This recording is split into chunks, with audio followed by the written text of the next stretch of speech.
Hello and welcome back to another episode of Talking Terror. I'm John Morrison. Today's episode I'm delighted to have Dr. Erin Kearns from the University of Alabama on board. Erin has done me the great favour of doing a guest lecture for my master's students today, a really excellent lecture on lying about terrorism. And this is a lot based off of the research that first introduced me to Erin's work. I was saying in my introduction to the class that it's one of those articles you read where you're just going, why on earth didn't I think of that? It's such a neat question, such a neat topic to look at, and that's why it's great to have Erin on board for today's podcast. So Erin, thank you so much for agreeing to be on today. Well, thank you so much for having me both on the podcast and in your class. Thank you. No problem. So, harking back to the very first episodes that we used to do in Talking Terror, I used to always ask people, how did you first become involved in this area of research? So how did you become involved? So it's a great question, and one that if you just looked at my CV, you'd think, okay, she was a poli-sci psych major, 9/11 was freshman year of college, this totally makes sense. And while that's an easy story to paint, it's not at all the accurate one. In reality, I didn't even think that terrorism was a thing to study, despite being a poli-sci and psych major in undergrad in those formative years right after 9/11. At that point in time, there really weren't classes being taught on the subject in either discipline in at least the U.S. university that I went to. And it wasn't a subject that I actually really considered studying until my PhD, and it wasn't what I had initially come into my PhD thinking that I wanted to study. So it was, I think, really sort of a series of happy accidents that led me to something that I'm really interested in and really passionate about studying now. So what did you go into the PhD thinking you were going to study? So I went into the PhD thinking that I wanted to expand off the work that I'd done both as an undergrad and a master's student looking at sexual violence, and I was interested in expanding that out into systematic sexual violence in the context of conflict, and quickly realized that doing the necessary reading to get caught up really fully in that literature it frankly took a pretty dramatic mental health toll on me. Just the subject matter was so bleak and disturbing that I realized within that first semester that I just absolutely mentally could not handle studying the subject. But you were able to mentally handle studying terrorism. Everything is so individual, and there's some people who will have no problem studying systematic sexual violence during conflict and have great problems with terrorism. What was different for you about studying terrorism? I think with studying terrorism, and particularly the way that I go about studying terrorism, is that I'm focused so much less on individual, attacks, incidents, groups, the direct propaganda. I think I have a little bit more of an emotional distance to the material that I'm studying, for the most part by virtue of doing this, either looking at public perceptions of terrorism and counterterrorism, media representations and misrepresentations of terrorism and counterterrorism, or looking at this from sort of more of the data side and having, I think, less of that direct sort of personal connection with the material is how I'm able to stomach it day in and day out without it having much of an emotional sort of impact on me. And this is one of the problems a lot of us face is, how can we get that distance? How can we really make sure that this research isn't affecting us negatively? Because there's no data, no finding is worth having that effect, that negative psychological effect on individuals. Why do you left that research behind? Are there any lessons that you drew from carrying out that kind of research initially that you find yourself applying to this day within your analysis of terrorism? Within the analysis, I don't see it. And I didn't get very far, frankly. I got maybe 3 months into that before realizing that it wasn't something that was a fit for me. I think the more important thing is really recognizing, okay, I got 3 months in. Why did it take 3 months for me to realize that I was having nightmares every night and that I shouldn't be studying this, and being much more candid and open about the difficulties that we as researchers who study very dark, horrible things that human beings do to each other, where those limits are for each individual person, and being really aware, and that it's not a sign of weakness, it's not some, you're not destined to fail as an academic if you can't handle these things. So there's different sort of ways that we can go about really taking care of ourselves while doing this work, and being really candid about that with colleagues, with students here in a podcast. Yeah, and that's why, when you opened up the lecture today with the students from our MSc in Terrorism and Counterterrorism, you started talking about your background, and you talked throughout about the process of doing a PhD, and I think that's one really useful thing that I hope that we can drive from this and other podcasts, is that our listeners aren't just hearing about, okay, what are our findings? What is it that we know from all this research?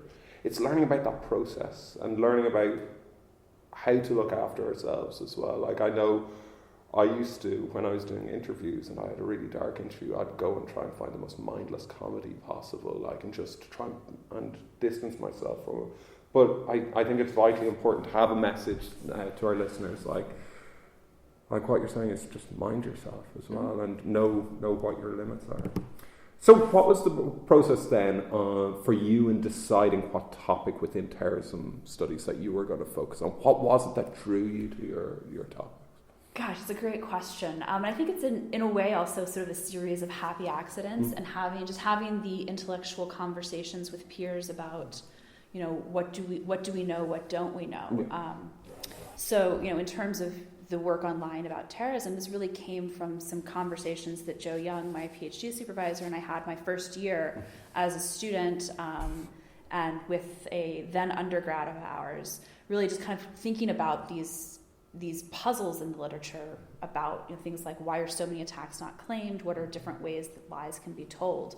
And really deciding beyond that, I think like many PhD students, it's the sort of double-edged sword of, I'm interested in everything, but where is some place that I can contribute something to the literature? And something Joe said to me, I don't know, probably first year as well, was thinking about, where is your competitive advantage? That, I don't fluently speak, I don't speak actually really any Arabic, so I'm not going to study any Islamic groups. I don't have that background in the context, the history, the religion, the language, none of these things.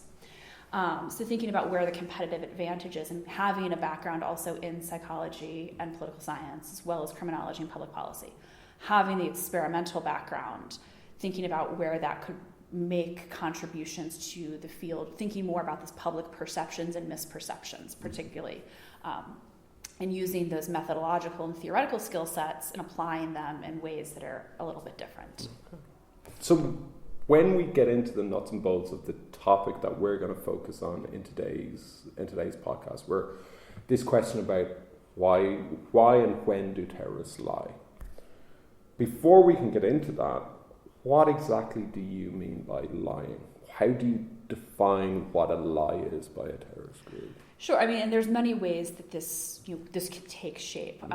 With respect to these projects, it's talking specifically about lying about responsibility or lack of responsibility for the attack. And this stems from an assumption in much of the literature that if terrorism is about achieving a strategic goal, that claiming credit is part of the process to send this message, this costly signaling, and that when an attack isn't claimed, that somehow that message might get lost. So we see this as sort of this assumption, but the vast majority of attacks aren't claimed. So what are some reasons, some rational strategic reasons that might still be able to explain this? And then what are some of the other ways that that groups can lie about their responsibility or lack of responsibility for violence? So if an attack is unclaimed, how do we know it's a terrorist attack? That is an excellent question, right? So we think about, of course, there's no singular definition of terrorism, which I assume anyone listening to this podcast is well aware of that, so I don't need to dive into that debate. But thinking about, particularly thinking about the target, this apparent goal of this, and this is one of the big challenges that people like the coders at the Global Terrorism Database have in assessing and developing this. And that's something that I'm glad I don't have to deal with the nuts and bolts of that on a daily basis.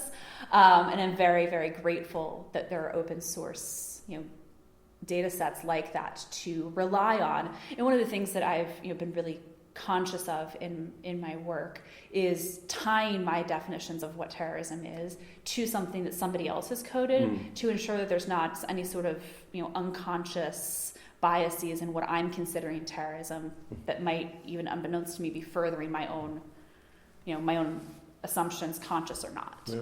So you mentioned there the Global Terrorism Database, and within your research with Joe and elsewhere, that you've utilised the GTD to a great extent and to come up with some really fascinating findings and to ask some really interesting questions with it. For any researcher out there who is utilising the GTD, what do you feel that they need to know before they can go about doing that research? You obviously can't take everything at face value. You need to know in depth. What is it that you need to know about the GTD before you can utilise it as a data source? I think the first and most important thing is reading the code book enough times that you know the order that the variables are in the data set, and understanding where the coding limitations and the coding changes are, and understanding that there just wasn't no terrorism in 1993.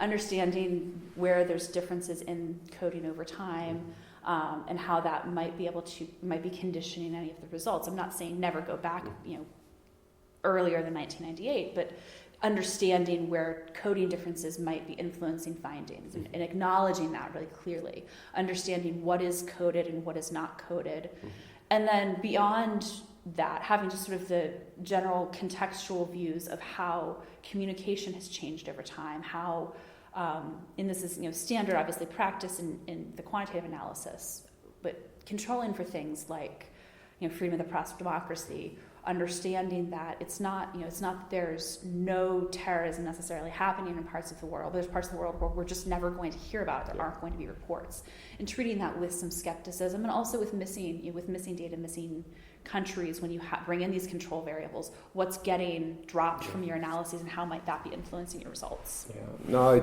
And for any listener who wants to hear more in depth about that, I would hugely advise you to listen to the episode with Laura Dugan from Series 1, where Laura talks about this. But it's worth going back to, and when we're analysing any piece of research that's utilising a data source like this, we need to have that understanding first when we're critically analysing it. Anyway, people didn't come here, didn't listen for discussions about the ins and outs of the GTD, wanted to know about why terrorist groups lie. So why do they? Why would a terrorist group lie? So, there's a number of reasons why a group might lie about their responsibility for a particular attack. The most prevalent lie is just sort of the lie of omission, perpetrating an attack and not claiming credit for it. That's certainly, though, not the only way that groups lie about the violence. One of the presumably more common, but again, we can't sort of measure these to know exactly how prevalent the other lies are, would be falsely claiming credit for an attack that another individual or group has perpetrated. And we see this, in recent years, this is most frequently discussed with groups like ISIS, where they claim credit for things like the Las Vegas shooting. Shortly thereafter, or right before that, they claimed credit for a shooting at a casino in the Philippines, which turned out to be a disgruntled employee, had absolutely nothing to do with them, but they derive benefit from the public thinking that they have the capacity to be carrying out these massive attack in the United States, carrying out violence around the world. This helps their image, so they don't have much to lose by claiming credit for those attacks. So do you think, like the extreme example of the Las Vegas attack, which most of our listeners would be aware of, and we did have an episode where we're looking at that definitional debate on whether that's terrorism or not, and that's a whole different thing as well. We could have that linked to our GTD episode as well. Do you think people believe them when they say that? Amongst the public, there were enough people, I think, that, and I'm speaking about the American public, and this is, I don't recall that there was necessarily any polling data about that specific claim, and I'm actually now realizing, because I put a study in the field a couple weeks after that and was asking about Vegas, and that was not the main point, and I should have asked that question. So if I could go back to 2017 me, I would change that survey slightly. But there were, I think, enough people in the U.S. public believed it, at least for a few days. It was covered and sensationalized in the media, and maybe it was ISIS responsible, ? But with the constant running bannerhead on CNN or whatever news source, it still is putting that implicit, connection between the two in people's minds, and thinking, that fear that, is instilled when you think that, this big boogeyman group is able to perpetrate an attack, even if it's later, shown that there's no connection. Are people really, updating their views in real time like that or not? Yeah, so if we look at that main aim of what terrorism is trying to achieve, that fear in a wider audience than the direct victims of the attack, it's a low-cost way of achieving this. Absolutely. I suppose. Yeah. You would often hear this talk of false flag attacks as well. And I think for people, if they're not aware of the literature, they might think, this is what this is about. Is this about false flags as well? Not a ton. And this, and being clear, and again, I think any listener here understands that false flags is not the Alex Jones, everything is a false flag, an inside job, lizard people, whatever other insanity is added to that. But thinking about this as, as false flag attacks, meaning when the perpetrating group is actually able to carry out an attack in a way that looks like their opponent was responsible, and then the ramifications of that sort of fall upon the opponent, and the actual perpetrating group wins here. Is the lecture or are the papers about that? No, not exactly, because we don't know how often that happens, because a lot of things need to fall in place.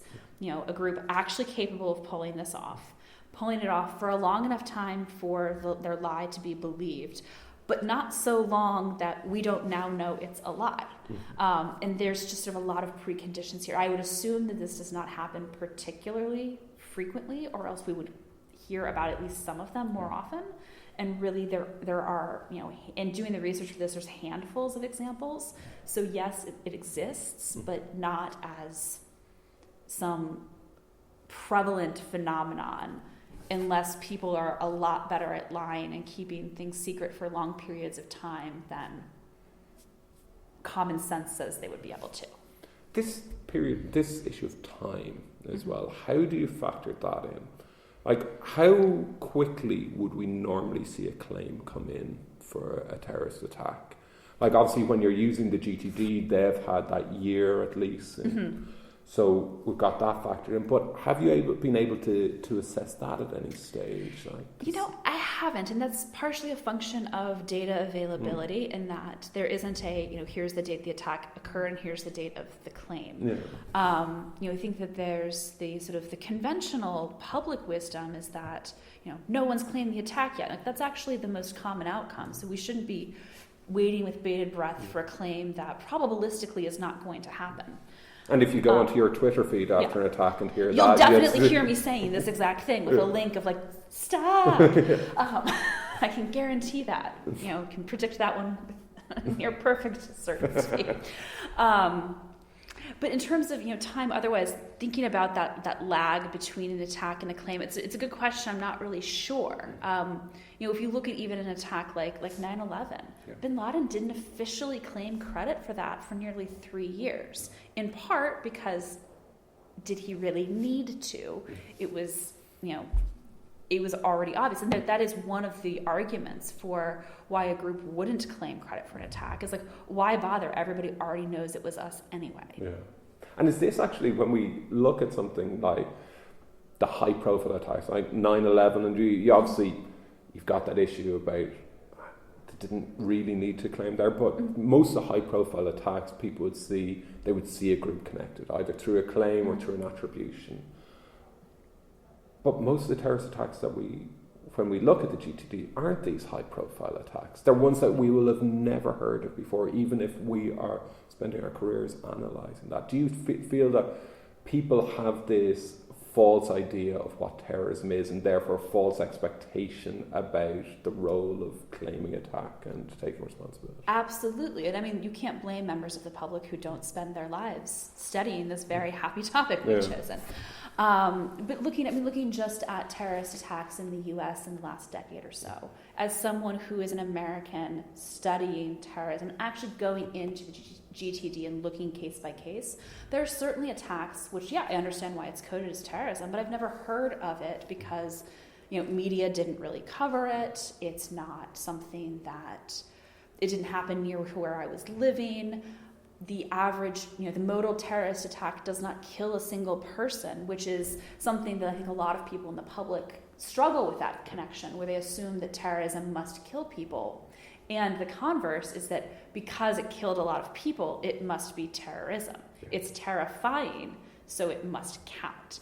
No, that's not how we define things. And these are some of the, debates I get into, I think mostly with friends and family, where it's like, no, really, we shouldn't call, I'm going to go back to Vegas just for a second. We shouldn't call this terrorism just because it was terrifying. That alone is not enough.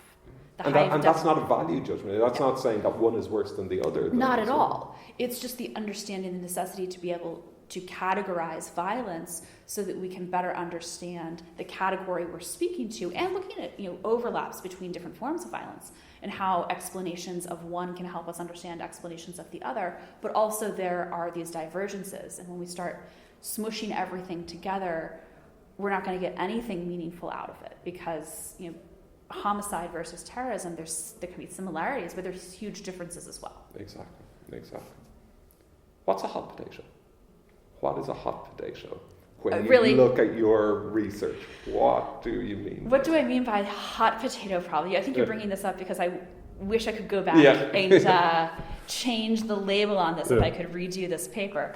What we meant by this was sort of these situations where there is quite a bit of political tension and unrest, and a number of active groups of sort of varying on the scale of nonviolent to potentially violent. And when an attack happens where, say you're a far left group, you didn't perpetrate it, it's sort of ambiguous what the goal is. And while you didn't perpetrate it, you're also basically sort of blaming the other ideology, so say far right in this example. So you don't want your group or any group vaguely similar to yours to receive any sort of blame, backlash, etc. for the attack. So instead you push sort of the responsibility onto the other sort of broad umbrella ideology.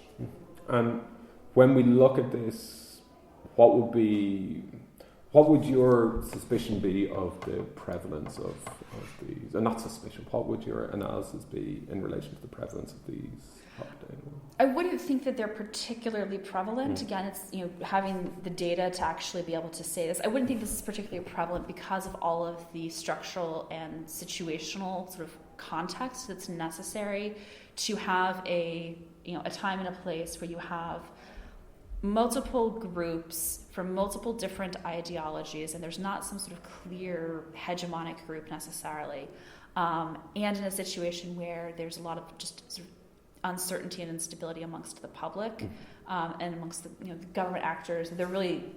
I wouldn't think that these are hugely prevalent, where there's then also this large scale attack and people aren't quick to claim credit and really maintain that they were the ones responsible, but rather is trying to shift blame onto other groups.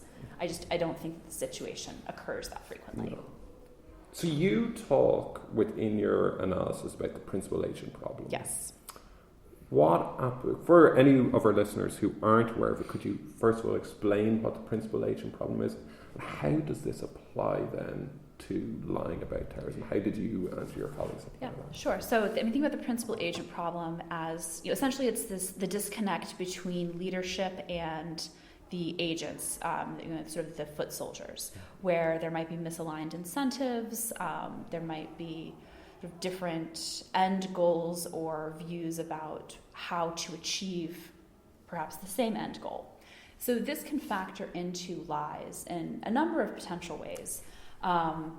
Thinking about that that disconnect. And I liken this often to having a boss who tells you to do something and you're like, yeah, I'm not going to do that because I don't want to do that, or I agree with the outcome but I'm going to do it my own way because I think my way is better.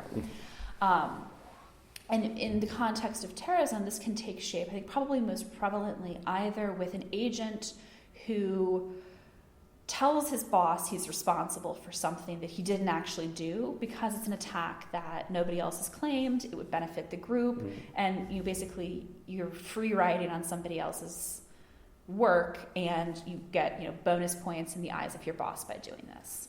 The flip side of that would be perpetrating an attack that perhaps wasn't directly sanctioned, and things go awry a little bit, and you're going to get in trouble if you admit you did it, so you just keep your mouth shut. And when we assess this, and when we're looking at the application of the principal agent problem, how, or your research as a whole, how can this then be applied outside of academia but be effective in a CT surrounding? How can it be effective for practitioners to have this theoretical understanding and the findings that have come with it as well? How can we apply this? Yeah, I mean, it's a great question. I guess I think sort of most clearly actually to part of my dissertation research on this, where I was surveying police officers in 3 departments in the DC metro area. And each of the police chiefs in these departments is like, yeah, we engage in tons of community policing. I think it's super beneficial for counterterrorism. That here's everything, look at our website and all of the policies that we have in place, and then surveying officers in these departments. And these were surveys done at their roll call. So it was fairly, I think it was something like 65% of each department filled out the survey. So pretty big samples in each of these departments. And all of the people who are, the street level bureaucrats, the ones who are on the ground, who should be actually the ones implementing these community policing policies and looking at what that, how that connects to officer support for the practice in counterterrorism versus other crimes.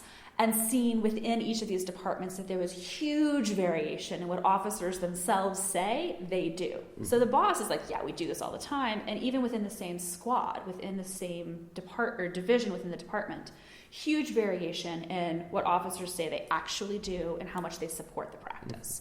So I think that there can be this assumption that here are the directives from leadership, and that actually trickles down and is implemented in the way that is envisioned, when in reality humans don't always behave that way. So thinking about mechanisms to sort of checks and balances, so checking that policies are actually implemented in the way they're envisioned to be implemented. Okay. No, I always love a paper, I always love a piece of research that challenges our assumptions and challenges the myth. And the thing that stands out when we look at your research is this foundational understanding that actually 85% or so of all terrorist attacks go unclaimed.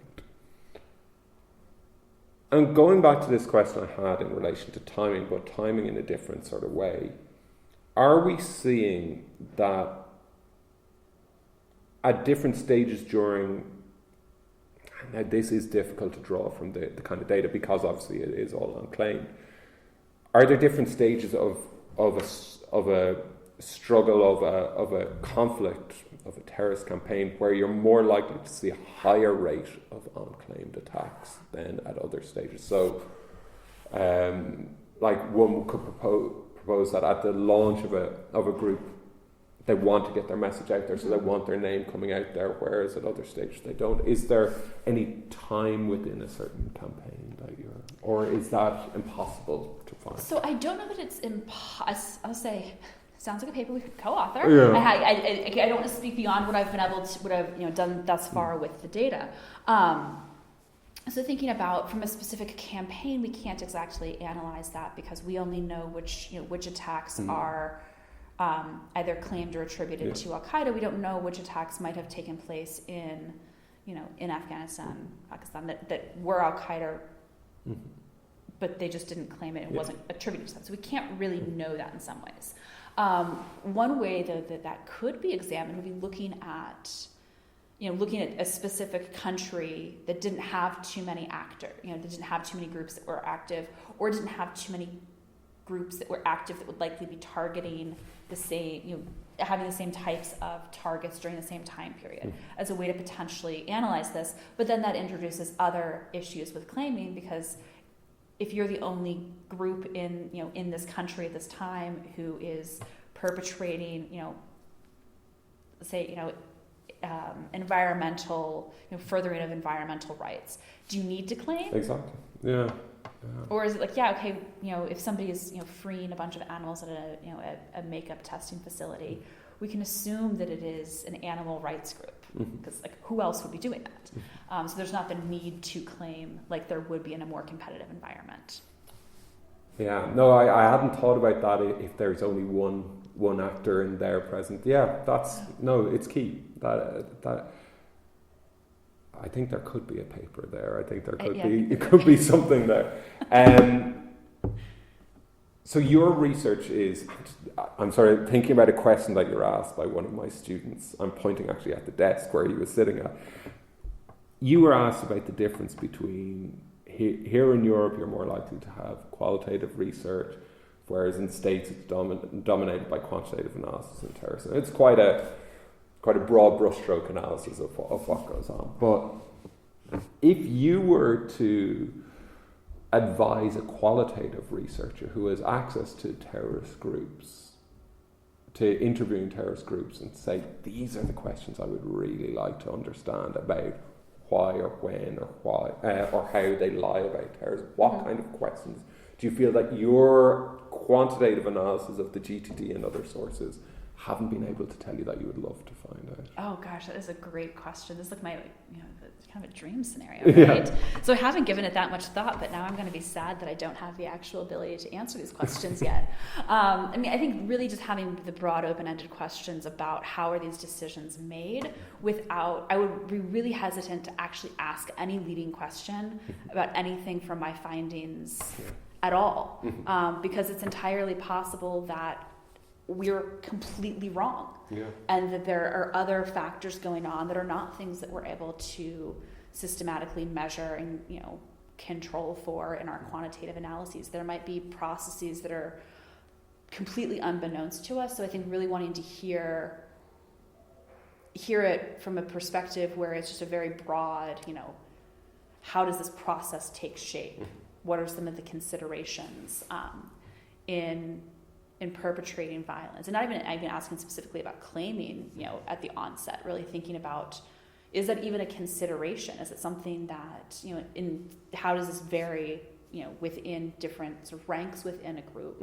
And then, in a hypothetical world where you get to replicate this with all sorts of different groups, how does this vary across context and groups and ideologies as well? It would be really interesting, I think, as well, to find out, for the lies, and we're talking about claiming here a lot, but you touch on other forms of lying as well. It'd be interesting to see if the lies that we're seeing externally are they happening internally as well?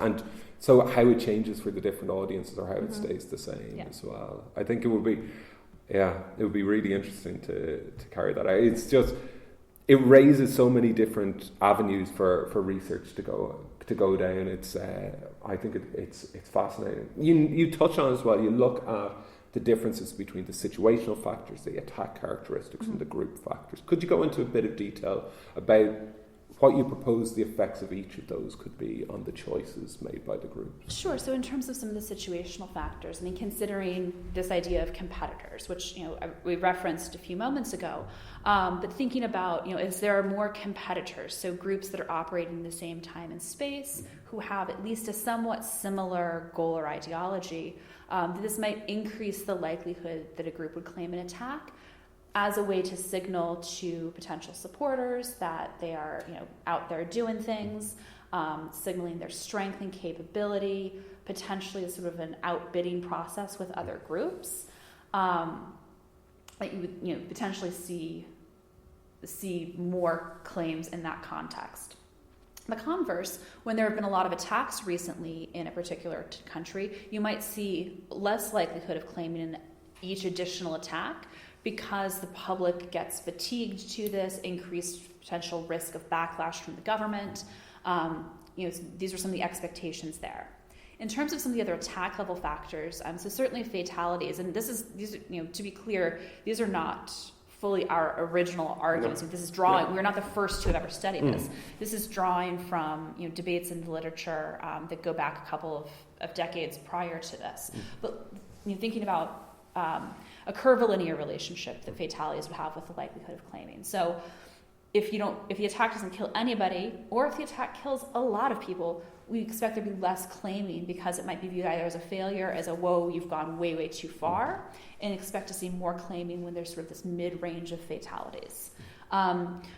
Additionally, considering who is being killed, there's a difference between killing a lot of civilians and killing a lot of members, military members, non-combatant, not civilians, not combatants, but non-combatants, things like the USS Cole bombing. So considering that, you might see more claiming with a suicide attack for a number of reasons. In part because if there's remains left that are identifiable, that's a pretty clear indicator of who was responsible. But additionally, it can signal this. That our fighters have this ultimate commitment to the cause. They're willing to kill themselves in furtherance of our goal. That's how sure we are that we're right, etc. And then group level factors as well, no doubt, play a role here. The group's own goals and ideologies. But you can't empirically test that, because to empirically test group level factors, you have to know the group that was responsible, either through a claim or an attribution of credit, which then drops 50% of the observations when the attack is neither claimed nor attributed, and thus we can't include any group level factors. Are you going to continue this research looking at lying and terrorism? Is this going to, because there is so much more that you can look into in this, so are you? Yes, I would very much like to. I have a few project ideas that have just been sort of percolating for, as I start doing the math of how long, longer than I'm comfortable admitting. Okay. And this is something that's certainly thinking about ways to expand this both theoretically and empirically. I'm want to continue with it. The challenge, of course, is the lack of data available to be able to test arguments about the other lies. And while I loved the hypothetical question about being able to interview members of a terrorist group, it's not particularly feasible, at least not for me to be able to do. If anyone out there, though, wants to do this and can do it, let me know. So thinking about where are ways to expand this that are methodologically sound as well. And what else are you concentrating on at the moment? We've concentrated for this episode on your research about lying about terrorism, about going in depth in this, but what else are you working on outside of this? Sure. So, continuing work that I've done on media representations and misrepresentations, both of terrorism itself and of counterterrorism practices, particularly looking at the use of torture in interrogations. Looking both at how media represent those two things and connecting that to public opinion and, frankly, a lot of misperceptions about both terrorism and counterterrorism, and trying to figure out ways to correct public opinion on this to bring it more in line with data. So that'll take me the rest of my career. Yeah. And are you looking at all forms of media there with that? Or? Mostly looking at entertainment media, with the depictions of torture specifically, and then news media depictions of terrorism. Okay. Continuing some of the work that I've done as well, looking at relationships between law enforcement and the public, and trying to build sort of more cooperative relationships in counterterrorism. Increasing likelihood of citizens picking up the phone and reporting suspicious activity, even being able to identify what activity is suspicious. And then law enforcement willingness to engage more proactively to help foster those relationships with the public. And how are you going about that? So that is some of the survey research with police officers in departments that stems from my dissertation and some follow-up work after that.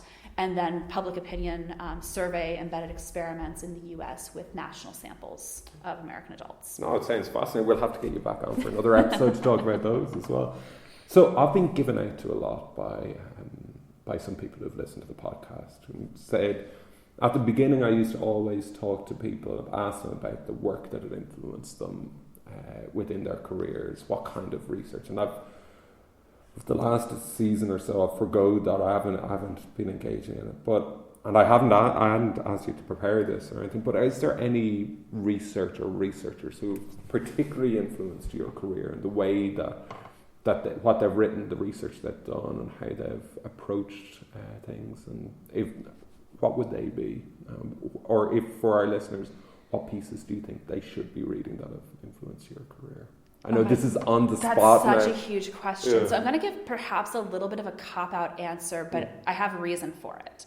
So I think because of the interdisciplinary nature of my background and choosing a dissertation committee made up of 2 political scientists and 2 criminologists, I really I really have focused really quite broadly across the various disciplines and approaches to understanding terrorism. So it's really impossible for me to pick one or even one person from each discipline, but I think really having this cross-disciplinary understanding and the acknowledgement that no discipline, no methodology can possibly explain all of this, that we all need to be learning from each other and reaching out and having these conversations with each other about the work and considering what have other disciplinary approaches, methods, sort of what is just sort of common sense at that point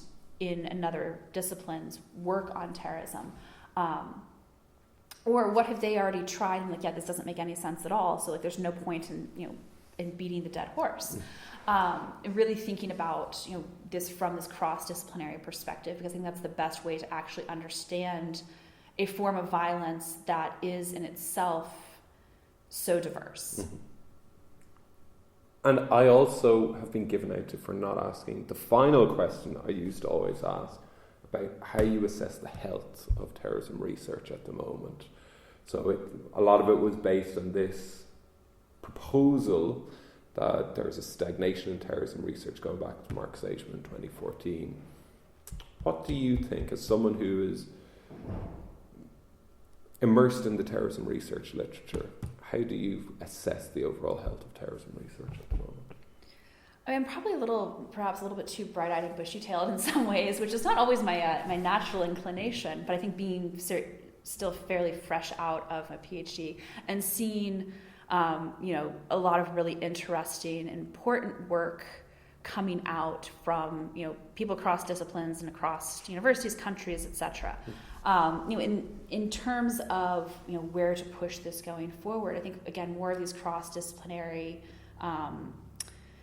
collaborations are certainly critically important, and really the importance of primary data collection where possible, much as is one of the sort of hindrances in my discipline as a whole with criminology, is that if you're relying only on publicly available data, there's only so many truly interesting questions you can ask with that there needs to be a push for and training in primary data collection of various different sources, whether this is actually interviewing individuals who have engaged in terrorism or looking at propaganda, terrorism propaganda, or public opinion surveys on terrorism.